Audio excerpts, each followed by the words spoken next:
Hello guys, तर आज आपण बघतोय how to making a dosa. मी इथे डोसाचं पीठ बनवण्यासाठी त्यामध्ये तांदूळ, मेथी दाणे, उडीद डाळ, पोहे आणि शाबू हे मिश्रण सगळे एकत्र करून स्वच्छ 4-5 वेळा धुवून घेतलेले आहे. नंतर तिकडून एक ताट घ्यायचं आणि ते धुवून ठेवलेले मिश्रण आहे त्याच्यावरती झाकून आपण ते 4 तास भिजत ठेवायचं. 4 तासानंतर ते तांदूळ आणि बाकीचे जे काही साहित्य असेल ते मस्तपैकी फुगतात. त्यानंतर ते मिक्सर घ्यायचा. मिक्सरला ते सगळं एकदम पेस्ट बारीक करायची. बारीक केलेली पेस्ट ही एका मोठ्या डब्याच्या कंटेनरमध्ये काढून घ्यायची. काढून घेतल्यानंतर ते पीठ एकदम स्मूथ झालं पाहिजे आहे, त्याच्यामध्ये कोणतेही कण नाही राहिले पाहिजे आहेत.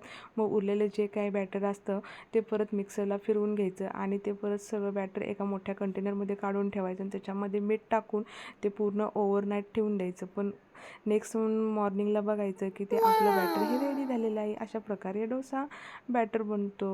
व्हिडिओ जर आवडला असेल तर नक्की लाईक करा.